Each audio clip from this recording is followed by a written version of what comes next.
Сайн байцгаана уу? За, ээлжид подкаст маань эхэлж байна. За, нэлээд удаан бас аялаж, жуулчилж, амарч явж байгаа бас подкастууд маань нэлээд бас хоцрогдсон гэх юм уу те. Цаг хугацаа бас алдсан баг. Тэгээд өнөөдрийн маань хамтран ярилцагч эмчээр маань за Анунго компани эмч Сэрод маань хүрэлцэн ирсэн байгаа. За, Сэрод өдрийн мэнд хүргэе. За өдрийн мэндийг хүргэе. За хоёул өнөөдөр хөдөлгөөний дутагдал гэдэг сэдвээр ярилцсан тий. Тэгэхээр ерөнхийдөө бол хөдөлгөөний дутагдал бол одоо маш их залуучсан. Тэгээд ер нь бас энэ би ажиглаад тахад энэ хүүхдүүдийн биеийн тамирын хичээл мичээл юм бүр аяга домголдог болсон юм шиг надад санагдаад байгаа шүү дээ. Бидний үед ч юм бас багш нарт чангуйж тэгээд бас 10 жилээсээ л ядаж баруун зүүнээ мэддэг жагсаад сурцсан байдаг гэснээр тэр биеийн тамирын хичээл чи ер нь бас их хөдөлгөөний дутагдлаас сэргийлдэг байсан юм байна шүү дээ тий. Тий. Ер нь бол одоо яг ямар нэгэн одоо идэвхтэй хөдөлгөөн хийх нь одоо багаснараа л ерөөсөө хүн гэж юм чи хөдөлгөөний дутагдал гэж юмд орцоод байгаа. Энэ нь одоо ерөөсөө л нөгөө амьдралын хэв маягтайгаа л холбоотой болчихж байгаа. Тийм тэгээд бас одоо бас сүүлийн үед бас нэг авааштай юм. Төрийн байгууллагууд ч бас нөгөө ажлын байрны гимнастик тасгал сургалт гэдэг тэрүүгээрээ бүр тэмцээн уралдаанд дундаа зохиогоод явдаг болсон байлээ. Тэгээд бас хөрхөн 16 тоот мот хийдэг болсон байлээ. Тийм байлээ. Харин нөгөө байнгын офс суугаа ажил хийдэг хүмүүс нь бас өөрсдөө нэг тохирсон бие хөдөлгөөнд одоо тааруулсан тийм дасгал хөдөлгөөнүүдийг цайны цагаараа хийдэг одоо тийм соёл бол нийт одоо компаниуд болон албан байгууллагуудын дотор бол тиймэрхүү юм айгүй сайхан дэлгэрсэн байгаа юм байлээ. Тэгээ ер нь яг идэвхтэй хөдөлгөөн гэхлээр яг ямар хөдөлгөөнийг хэлээд байгаа юм бэ? Одоо би зөвөр өмнө нь бас сонсч байсан юм одоо ингээд зүрх дэлсэх хэмжээнд те ингээд ачаалал авж байгаа тэр хөдөлгөөнийг л идэвхтэй хөдөлгөөн гинэ. Тэрнээс биш зүгээр одоо ингээ өрөөнд дотроо алхах ч гэдэг юм уу те энэ бол хөдөлгөөндөө орохгүй шүү гэдэг. Зарим нь болохоор зэрэг та 15 минут сууж ажилласан бол ядаж дунд нэг 1-2 минут ч гэсэн кофе цуух ч юм уу ямарсан дунд нэг хөдөлж байгаа бол гэдэг юм билээ. Таас яг мэргэжлийн эмчүүний хувьд энэ дээр. За яг хуу ерөнхийд нь бол хөдөлгөөнийг дунд зэргийн эрчимтэй, маш их эрчимтэй, тэгээд хүчний дасгал гэдэг. За. Ерөнхийд нь бол ингээд 3 ангилж байгаа. За тэгээд хүмүүс одоо ихэнх хүмүүс за би чи ингээд манайх ажилтайгаа их ойрхон нэг автобусны буудлаас нэг 2 юутай байдаг. Ажилдаа өглөө оройдоо ингээд сайхан ажлынхаа хүнтэй гангар хийгээд алхаад харьцдаг. Тэрийгээ бол их хөдөлгөөн хийж ийн гэдээ ойлгочдөг. Тэр үедээ бол ерөөсөө зүгээр одоо сайхан юм яриад ингээд айжуу 50 алхахыг бол ер нь тэр болгон идэвхтэй хөдөлгөөн гэхгүй. За дунд зэргийн эрчимтэй хөдөлгөөн гэдэг нь бол бага хэмжээний хүний биеэс бага хэмжээний одоо энерги шаардсан, эрчим шаардсан ийм хөдөлгөөнийг хэлж байгаа. За маш их эрч хүчтэй хөдөлгөөн гэж байгаа. Энэ нь одоо илүү хүнээс одоо маш их хүч шаардаж тэгээд амьсгал авах гэхэд хэцүүд одоо амьсгаад болдог. Энэ хөдөлгөөнийг хэлж байгаа. Энэ нь одоо маш их эрчтэй хөдөлгөөн гэж байгаа. За тэгээд хүчний дасгал гэдэг нь тодорхой хэмжээний төхөөрөмж ашиглаад одоо биднээс хэлдэг нэг фитнес тийм штанг, гантел эсвэл өөрийнхөө биеэр ч юм уу ийм сүнэхч гэдэг юм. Ийм дасгалуудыг болохоор хүчний дасгалууд гэж хэлж байгаа. За тэгэхээр би одоо бас жилдээ нэг хүрхэн улиралда фитнес явдгийг хөрхий. Тэгээд 3 сарын 1-ээс 6 сарын 1 хүртэлээр яг нөгөө өвлийнхөө эдсэн усныг тэ шатаагаад тэгээд нэг 6 сарын 1 гээд зундаа сайхан хөнгөн шин нойтоо уц өмсөхөд бас гоё би хөнгөрчдөг байхгүй. Тэгвэл ерөнхийдөө бол одоо би чинь 40 гарсан учраас нэх айхтар жин хасгаад бас улаарад байдгүй. Тэгээд хамгийн гол нь нөгөө өөхөө шатаагаад тэгээд эргүүлээд булчин болгох зорилготой байдаг. Тэгжээж бас нөгөө галбирчин гэдэг утгаараа тий. Тэгээд ерөнхийдөө бол яг фитнесийн багш та өнөөдөр одоо 1200 ккал хоол идсэн бол тэрийгээ одоо хэтрүүлж авсан одоо ккал шатаах хэмжээний хөдөлгөөн хийжээж та яг одоо зөв зохистой хөдөлгөөн хийсэн гэж тооцноо гэдэг байхгүй. Энэ зөв үү? Ер нь бол зөв тий. Тэгээд одоо юу гэдгийг дасгал хөдөлгөөн хийхэд хүний одоо нас хөөс одоо ажил мэргэжил бол ерөөсөө аль нь ч хамаагүй гэж үзэж байгаа. Хүн болгон яг насандаа тохирсон, биеийн жиндээ тохирсон тийм нөгөө түрүү хэлсэн дунд зэргийн эрчимтэй эсвэл маш их эрчимтэй хөдөлгөөнүүдийг бол тодорхой хэмжээнд л хийж л байх хэрэгтэй. Мөн өөх шатаана гэдэг чинь болохоор бас хоол хүнснээс одоо илүү гарсан нөгөө чанарын шаардлага хангахгүй өөх тосоо бол ер нь бас шатааж явах хэрэгтэй. Энэ эргээгээд юу байдг вэ гэхээр нөгөө зүрх судасны өвчин, шамрам, вены судасны өргөслүүд гэдэг маш олон шалтгаануудаас бол сэргийж өгч байдаг. Тархалттай холбоотой бол маш олон өвчнүүд байгаа. Угаасаа одоо ер нь бол тархалт гэдэг маань өөрөө ер нь бол бас дэлхийд дахинд маш хурцтмал асуудал болоод байгаа шүү дээ. Тэгээд ер нь бол яг хөдөлгөөний дутагдал гэхэлэр одоо хүзүүсэрээр хөшөөхтэй одоо нөгөө янз бүрийн шохоожлтууд үүсэх тэгээд энэ болгоноос бас хүмүүс урьдчилан сэргийлэх хэрэгтэй гэдэг утгаараа бас манайхаа өглөөдөө цэцэрлэг сүрэлэн их хөрхөн гүйдэг болсон байна. Оройдоо алхдаг болсон байна тий. Тэгээд яг хөдөлгөөний дутагдал гэдгийг та ингэж одоо юу гэдэг тодорхойлж хэлвэл энэ яг юуг хэлээд байгаа юм бэ? За яг хөдөлгөөний дутагдлыг тодорхойлж хэлнэ гэхээр одоо яг биднес юугаа одоо ахууга эргээд бас нэлээд түүхээ бодох хэрэгтэй болчихж байгаа байхгүй. Одоо юм хөгжихийн хэрээр хүн одоо жишээлбэл за хамгийн наазахын жишээ нь одоо кофе гэж юм бүтээгдэл кофега тарж ургуулад одоо юу гэдэг нүдэл бутлаад ингэжиж удаг байсан бол одоо биднес нэг юм худалдаж аваад канаф дараал кофега очдог ч үгүй гэх мэтчлэн. Ингээд одоо техник технологи хөгжихийн хэрээр хүмүүсийг аль болох хөдөлгөөнгөө байлгах тал руугаа шилжчихсэн. Тэгвэл бол яг сүүлийн үед бол энэ аюу буруу маш олон төрлийн өвчин эрсдлүүдийн үндэс болдог гэдэг утгаараа бол энэ хөдөлгөөний дутагдлыг одоо их одоо авч үздэг болсон байгаа.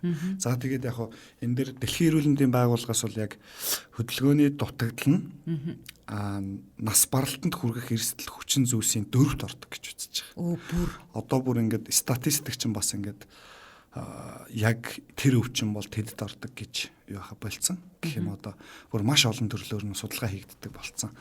За тэгээд яг энэ хөдөлгөөний дутагдал гэдэгт нь одоо хүн тодорхой хэмжээнд одоо жингээ барих хөдөлгөөн хийхгүй байснараа бид ямар нэгэн өвчлөлт үүсхийг нь л хөдөлгөөний дутагдал гэж байгаа. Тийм.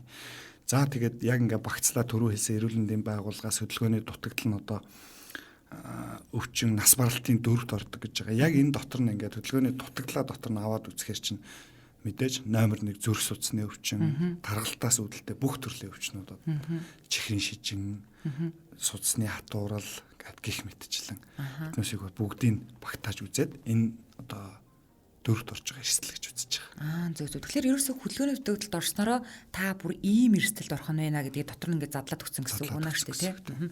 Та өнөөдөр яг хөдөлгөөний дутагдал гэдэг сэдвээр ярилцахаар яг юуг их онцолж голчилж ярих гэж бодож ирсэн бэ? За би яг бүх өвчин гэд яриад ахаар бүр одоо өвчин болгон аюул болгон одоо сална тийм ээ. Зүрх судасны өвчин гэхээр бүр одоо зүрхний талаар ярих хэрэгтэй болно. Чихрийн шижин гэхээр одоо дотоод шүүлийн эрхтнүүдийн талаар ярих хэрэгтэй болно. Тэгэхээр яг цэвэр хөдөлгөөний дутагдал гэхээр биднүүсийн биед хамгийн түрүүнд харагддаг өөрчлөлтүүд бол мэдээж хөдөлгөөний дутагдaltaй унд харгалтай байдаг. Хамгийн одоо чимээгүйхэн хүнд одоо маш их эрсдэл үүсгэж идэг. Хүний биед шууд илт харагддаг өвчин буюу вены судасны өргөсөл хөлийн судас өдөрх өвчин.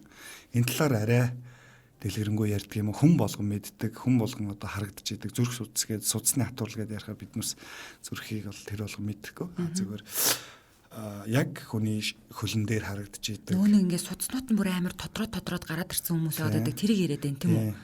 Тэр талаар л энэ бас хөдөлгөөний дутагдал юм уу? Мэдээж тэр бол хөдөлгөөний дутагдал болон эсвэл нөгөө мэрэгжлийн байнгын зогсоо ажил хийдэг. Байнгын суугаа тэгээд мэдээж дээрээс нь хөдөлгөөний дутагдлаас болж үүсдэг ийм өвчин. Энэ талаар л бяцхан мэдээлэл мэдээлж явах та ярилцъя л гэж бодсон. За тэгэхээр их усүр нь бол за мэдээж хөдөлгөөний дутагдалд орсон. Би бол нэг юм асууя гэж бодоод байсан.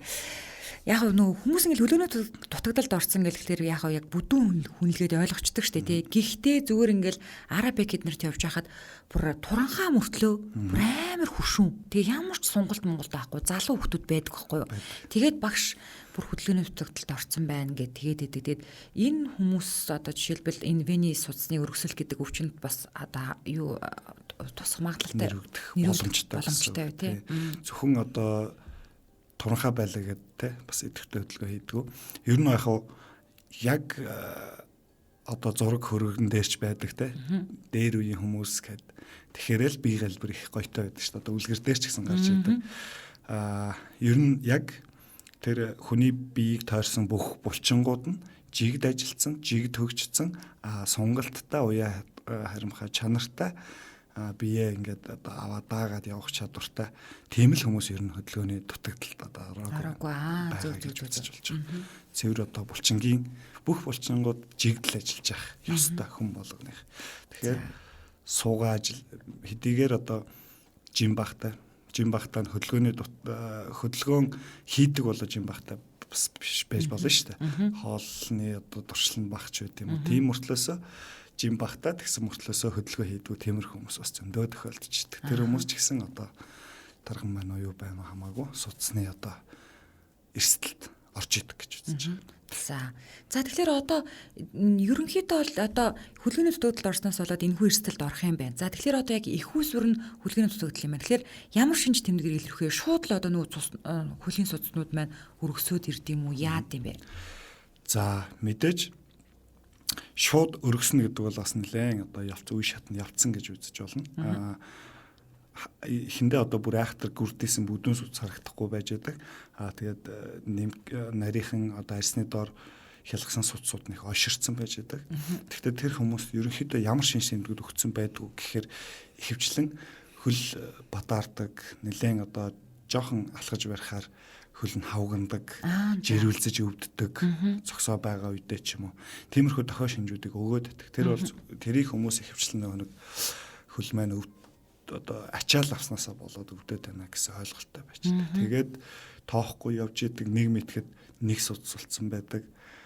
Тэгээд одоо хөлөө ингээд бид нар чи артал урталтаа шилбэ бүтэн тойруулаад харах боломжгүй хөвчлэн хүнээс сонсцсон байж байгаа. Хүн судс чинь бүдүрсэн байж таа гэж. Одоо нэг шорт өмсдөг ч юм уу, даашин зөмсдөг ч юм уу. Тэгэхээр л хүмүүс яана энэ судс маань ийм болж эхэлж байгаа юм байна гэж үзэж идэг. Тэгэхээр одоо танах чи аль биесны эрхтэйгэр ингээд Монголд бас их гой бүтээгдэхүүнүүд оруулж ирдэг штэ тий. Тэгэхээр одоо энэ судасны бүдүүрлийн эсрэг Венес судасны бүдүүрэл гэж яриад байна тий. Тэгээд энэ маань өөрөө хөдөлгөөн дутагдсанаасаас үүсэлтэй маань энэний эсрэг бас ямар бүтээгдэхүүн оруулж ирж байгаа. За яг одоо биднээс Францын Inotec гэдэг компанид 100 гаруй жилийн түүхтэй юм том компанид үйлдвэрлэгдсэн флебодия 600 бэлтгэлийг оруулж ирж байгаа. Энэ уудаг хэлбэр. Сүүлд бол үн дээрээ дагуулаад зөвхөн хүлэнд түрхэх боломжтой Venasilic гэдэг бас бэлтгэлийг оруулж ирсэн байна. Тосон түрхлэг гэсэн. За. Зөвхөн одоо хөлөнд түрхэж. Тэгэхээр имийг яг яаж үйлчлэхийг би организмд яаж үйлчлэхийг бас хэлж өгье тий. За тэгвэл нэгэнт одоо им яриад эхэлсэн юм чинь флебодия гэж шахмал эмнийхээ талаар яриа. Энэ нь одоо яг үйлчлэгч бодсон диасмин гэдэг бодис үүж байдаг. Энэ яах үйлчлэгээтэй вэ гэхээр яг диасмин гэдэг бодис нь өөрөө хүний биед мэдээж ороод цусан чимэгддэг тийм ээ. Цусан чимэгдээд ирэхээр яг өнөө Венес судснуудаа тонусчулж өгч байдаг. Тэр судс чинь доороосоо даралт багтаа цус ирж байгаа болохоор буцах хөдөлгөөн хийж байгаа болохоор арьсан дээр ингэж чиглэлээ өөрчилсөн харагдаж байна. За. Тэгэхээр тэр судснуудыг гаднаас нь одоо тонусчулна гэдэг чинь ингээд базж өгнө гэсэн байна шүү дээ. Даралтын нэмж өгч идэг. За тэгээд өвдөлтийн нандааж өгч идэг. Бас өвдөх юм үү тийм. За. Шин арьсан доогоор шин зам үүсгэж байж байгаа болохоор тэнцээ жирүүлзэх хөдөлгөөн одоо цусны урсгал мэдрэгдэж байгаа болохоор тэрнээсээ хүн тодорхой хэмжээнд бас зовирлж идэг. Тэр зовирыг багасгаж өгч идэг. За мөн тэр газарт бас тодорхой хэмжээгээр өрөвсөл явагдаж идэг.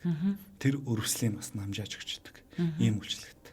Тэгэхээр энэ эмийг ууснаар одоо сайхан юу ах нь тонусч нь базаж өгөх нь өвдөлт нь намдах нь тэгэхээр хүндээ их зовир багтаа болоод ирж байна. Тэгэхээр одоо нийгэмд одоо судасны бүдүүрэлд орсон нөгөө судасны гүрдийгэд гараад ирсэн хүмүүс маань угаасаа амар нэгэн байдлаар одоо эсрэг арга хэмжээ авахаас аргагүй шүү дээ. Тэгэхээр за энэ хүү эмийг ууснараа ийм өрнүүлээд байна. За тос нь болохоор яах вэ? За тос нь бол илүү гадна талаасаа за тэгээд нэмэлтээр хавнгийг бууруулаад өгч байгаа. Тийм одоо хөл нь маш одоо нэлээд олон судас гарцсан тийм өөрчлөлттэй болцсон хөлтэй хүмүүс бол мөнхийн хавгинж идэг. Жохон ачаал авахараа л тэгэл нөө одоо хавгансан гэдгийг мэдэх шалтгаан бол аимсаа тайлал үзэхээр дарж үздэг шүү дээ. Дарж үздэг. Эсвэл аимсныхаа ороор хонхгоцсон байж идэг. Ер нь яг тийм хөлтэй одоо тийм судасны өөрчлөлттэй болцсон хүмүүсийн хөл бол маш их амралтыг хүсэж идэг. ер нь л сайхан таавчтай тийм байхыг л хүсэж идэг. Тэр бүх мэдрэмжүүдийг төрүүлж өгч идэг. Мөн одоо дотроос төрөө уусан эмнийхээ амжилтыг арьсныхын гадна талаас дэмжиж өгч идэг. Ийм л үйлчилгээтэй тус. Би зүгээр одоо ингэж бодохоор яг тийм нөгөө одоо бүдүүн судсан гарцсан хүнэлтэ өнгөлөөр ер нь нэг юм цэцэрлэгт насаараа тогооч ийцэн ихчнэр ер нь голцоо тийм байсан. Одоо ингэж бодохоор тэгэхээр өөрхий одоо тэр үед бол одоо ямар ч хэмжлэгээ хийдэг байсан тий. Одоо л ингээ юм сайхан техник технологи гэж сайхан болсон шүү. Тэгэхээр одоо ерөнхийдөө бол та хоёрыг сонсож байгаа одоо энэ Венес судасны бүд одоо өргөсөлтөө ийм зовиртой хүмүүс маань энэхүү ийм тос хоёрыг хавсарч иргэлснээр бол бүр илүү сайхан үр дүн үзүүлэх нь тийм ээ. Бүрэн эдгэрнэ гэж ойлгохгүй эсвэл яг тухайн өвчнийг зүгээр ингээд намжааж өгөх юм уу? За. Яг эмчилгээний хувьд мэдээж нөгөө өвчин болгүй шаттай гэдэг чинь тийм. За тэгэхээр яг судсан дээр хөлийн ирээн булчин дээр хөлн дээр бүр гүрдийгэд гараад ирсэн цэнхэр өнгөтэй болцсон чиглэлээ өөрчилсөн гүрдийсэн судснууд бол ер нь алга болно гэдэг тохиолдол бол их бага. За болохгүй гэсэн. Гэхдээ нөгөө чинэрлэлт нь багасаад завир нь багасгаад өдөр нь бүдгэрдэг. Тэгээ завиргүй болж идэг. За тэгээд одоо яг ингээд төгс эмчлэх үү гэхээр бол бас тэр судас байхгүй болно гэж байхгүй гэж. Гэхдээ тэр судас бүдгэрнэ. Нэмж өргөсөж шинэ одоо зам үүсгэж урсгах. Тэгээд цаанаас нь дахиж өөр Венес судас төрж гарч эрсдлийг бууруулж байна. Зөв. За тэгээд мэдээж энэ эмэнд одоо үйлчлэхгүй болцсон бүр одоо эргэшгүй өөрчлөлтөнд орсон одоо өгчдсэн судснуудыг бол хатааж авах мэсцэл аргууд бол байгаа. Бол өгчж гисэн баг. Яг энэ диасмин гэдэг бодисныхоо хувьд бол ер нь Монголд яг диасмин бодис орж ирсэн агуулсан бүтээгдэхүүн бол одоогийн байдлаар бол флебоди болгын насилк хоёр л байгаа. Зөв. За тэгээ бас хамгийн гол нь танаа бас нэг онцлог бол яг Монгол улс албан ёсны одоо бүртгэлтэйгээр оруулж ирдгээрээс онцлог байгаа шүү дээ тий. Тэгэхээр манайхан бас хин нэгний гар дээрээс за ямар нэгэн сошиал медиа хэлбэрээр за зараар тий үн хүргэлт үнэгүүч гэдэг юм уу тий ийм хэлбэрээр янз бүрийн тос ч юм уу эсвэл ийм бас их авж байгаа харагддаг. Тэгэхээр энэ бол маш их эрсдэлтэй шүү. Яагтвэл бид нар чинь тий эрүүл мэндээрээ тоглоод байна л гэсэн үг шүү дээ тийм ээ. Тэгэхээр Монгол улсаас албан ёсны бүртгэлтэй энэ ийм тос бүх юмас сайн шалгаж ээж хэрэглээрэ гэж хэлмээр байна. Тэгэхээр танах ч одоо нөө юу штэ Шангрилагийн 2 давхарт яг танаа албан ёсны юу гэдэг те борлуулдаг. Өөр эмийн санхүүдар бол бас байгаа. Ер нь 21 аймаг Улаанбаатар хот бүгдэнд нь тодорхой хэмжээгээр манай бүтээгдэхүүнүүд ер нь бол бүгд байршсан байгаа зөвшөөрөлтэй газруудад. За ойлголоо. За тэгээд өнөөдрээд та хоёрын өнөөдрийн маань ярилцах цаг өндөрлөж байна. Тэгээд ямар ч байсан өнөөдөр бид тээр хөлгөөний дутагдлаас үүсэлтэйгээр за Венес судасны бүдүүрэл гэдэг айхтар бас нэг өвчнөд нэрвэгдэж байна. За үүний одоо эсрэг ямар арга хэмжээ авах вэ гэдгийг бас мэдээллийг хүргэлээ. Тэгээд өвчин гэдэг өөрөө тэгээд хэлж биш хийсч ирдэг. Гэхдээ хамгийн гол нь бид нар бас бүхий л өвчнөөс уул нь бол өөрсдөө өрсөн сэргийлэх боломжтой байгаа тийм. Тэгэхээр ер нь бол дасгал хөдөлгөөн ялангуяа идэвхтэй хөдөлгөөн их хэрэгтэй. Манай би таны ярианаас маш сайн ойлгож авлаа өнөөдрийн үед. Баярлалаа амчаа. За баярлалаа. За баярлалаа. Энэ үрээд өнөөдрийн маань ээлжид подкаст өндөрлөж байна. Тэгээд эргээд тун удахгүй дараагийнхаас подкастаар уулзцаая.